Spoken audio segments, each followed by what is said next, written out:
Oke, jadi sekarang kita mau wawancara Marskal kita. Kira-kira dari masyarakat sendiri ada perkenalan kan ya? Buat kalian ya, nama, nama lengkap, nama panggilan, NIM, sama kalau di kebun binatang kalian mau jadi hewan apa? Oke. Oke, dari aku. Nama lengkapku Riflo Rafael Tajulu, biasa dipanggil Riflo, NIM 136230115. Oke.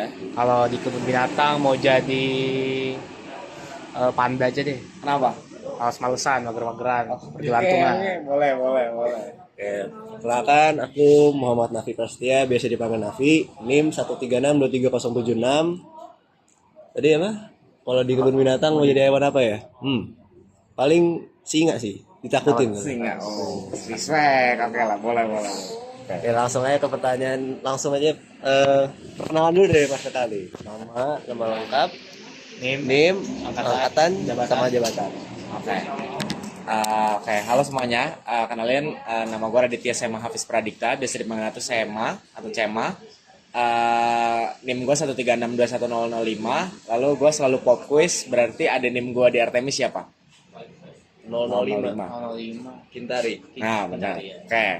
Lalu angkatan gue Astral, lalu jabatan gue ketua BPP KMPN atau biasa dipanggilnya Marsekal. Mungkin aku pengen penasaran aja sih, Marsekal tuh artinya apa sih Marsekal? Marsekal itu jadi tuh sebenarnya tuh kan memang ketua BPP KMPN tuh emang dari dulu tuh pengen kayak nyari-nyari gitu loh, kayak nickname-nya cocok gitu buat ketua BPP, kayak ketua BP-nya HMM itu dipanggilnya Prince, tapi pada akhirnya tuh resminya tetap ketua BP. Lalu kayak nyari-nyari gitu, lalu tuh aku nyari kan kayak yang berhubungan sama kayak kedirgantaraan lah. Aku nyoba nyarinya tuh dari sisi yang kayak sipil, kayak misalnya apakah apa pilot, kapten kayak gitu-gitu.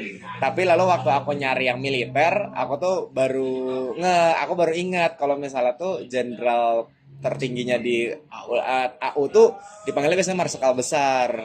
Nah lalu aku mikir marsekal ya bagus juga sih, soalnya kayak unik gitu kan, yang kayak di himpunan lain tuh gak ada yang pakai, sedangkan kayak kalau kapten tuh kalau misal kahimnya KMPN dipanggil kapten, tapi sedangkan di HMFT masa umumnya dipanggil kapten, jadi kayak aneh gitu kan.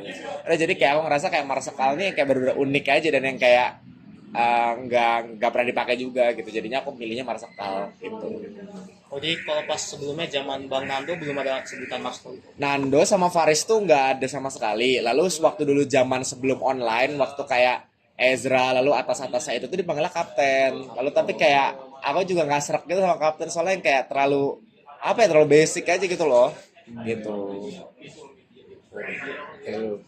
Oh iya, mau nanya. Jadi Marskal ini memang dari awal masuk campaign udah ada niat mau jadi Marskal gitu, atau Oke. ngalir aja gitu. Sejujurnya aku emang dari awal sih, kayak waktu dulu aku zaman, bahkan waktu aku yang di Osjur pun aku udah tahu aku pengen jadi kahim gitu, karena dulu waktu aku kan kayak sekalian sebelum Osjur kan ikutan Dikpus kan. Iya. Lalu kalian ada wawancara stakeholder kan. Iya. Nah, aku tuh dulu wawancaranya tuh kahim KMPN waktu itu. Ezra tuh 18. Lalu setelah kayak aku ngobrol, aku wawancara sama dia, lalu aku yang kayak aku tertarik gitu kayak jadi kahim, karena gak jelas. Lalu ya udah kayak aku kayak apa namanya udah tertariknya tuh dari awal gitu, karena sebenarnya sesimpel aku ngerasa kayak jadi kahim tuh keren gitu, kayak ya sesimpel itu dulu aja gitu waktu zaman dulunya. Makan namanya juga aku belum masuk ke KMPN ya, jadi ya motivasi paling dasar aku ya aku mikir ya jadi kayak jadi marsekal nih keren nih gitu. Ya mungkin pertanyaan apa selanjutnya kayak kan pasti tanggung jawab Marsekal gede banget ya. Oke. Boleh kayak jelasin dikit aja gitu tanggung jawab yang sekarang lagi dipegang. Oke. Nih. Gue jawabnya lewat ini aja ya, lewat fungsinya marsekal, kayak tugas-tugasnya. Jadi ininya tuh kalau menurut gue pribadi, sebenarnya ini yang gue turunin pribadi, itu yang gue udah ngeliat dari kahim-kahim lain, kahim-kahim di KMPN terdahulunya. Intinya tuh peran kahim di ITB terutama itu tuh ada 3. Pertama tuh ketua organisasi, ketua ya pada umumnya gitu, maksudnya yang ngegerakin program kerja, yang kayak ada punya kepengurusan, kabit-kabit, kadif dan lain-lain. Lalu peran yang kedua itu tuh adalah stakeholder KM ITB yang kayak berinteraksi sama kabinet, KM ITB, MWWM, kahim-kahim lain. Itu juga ada perannya. Dan yang terakhir itu tuh adalah sebagai kakak yang ideal gitu, karena kahim tuh terutama kalau di ITB tuh ya dengan dengan budaya yang kayak abang-abangan tekniknya ini tuh kayak Kahim ini tuh dilihat sebagai role model banget gitu loh. Jadinya tuh dia memiliki fungsi itu. Jadi ya lumayan berat sih bener, karena kayak di poin 1 tadi gue harus bertanggung jawab di proker-proker dan lain-lain. Yang kedua gue harus memiliki relasi yang bagus sama Kahim-Kahim lain dan juga ke kabinet. Dan yang ketiga juga gue senantiasa harus selalu jadi kayak gue tuh harus selalu sadar gitu kalau gue tuh dilihat gitu. Terutama kayak sama kalian Artemis sama Apollo gitu. Gitu deh. Oh, terkait ini deh, Pascal, Sonic, apa yang mau diperbaiki dari Sonic tahun ini? Kalau Sonic tahun ini, Ya. Sonic tahun ini tuh menurut gue yang masih bisa diperbaikin itu tuh apa ya? Ya gimana ya? Gue juga bingung jawabnya karena kalem. Gue lagi memikir dulu nih apa yang bisa gue omongin dan apa yang nggak bisa gue omongin.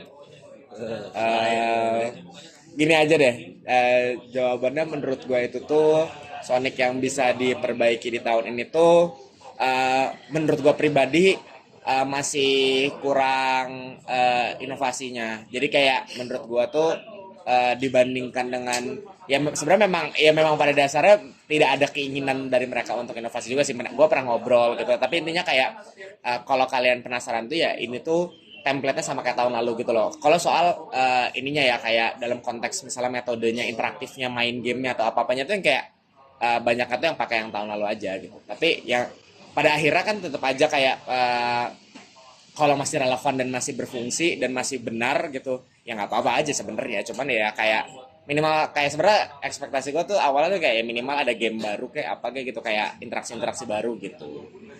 Gitu deh. Oke. Oh, mungkin saya yang terakhir deh. Boleh. Tips berorganisasi dari Mas Sekal nih, buat kita yang baru masuk.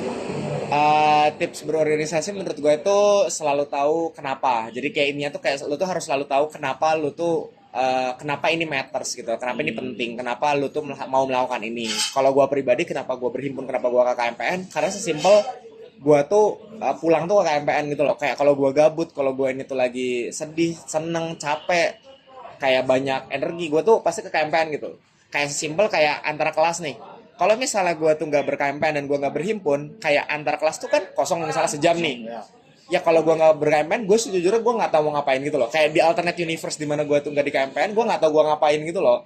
Apalagi kalau misalnya yang kayak yang kosongnya tuh lumayan panjang, kayak di siang-siang dan kayak misalnya gue ngantuk nih mau tidur siang. Kalau gue nggak di KMPN, gue mau tidur di mana jir? Kalau nggak di sekre kayak bingung juga kan. Jadi gue tuh sesimpel buat pulang gitu kalau ke KMPN gitu. Nggak ada lagi sih. Oke. Mungkin saya Mas Sekal. Terima kasih Mas. Thank you.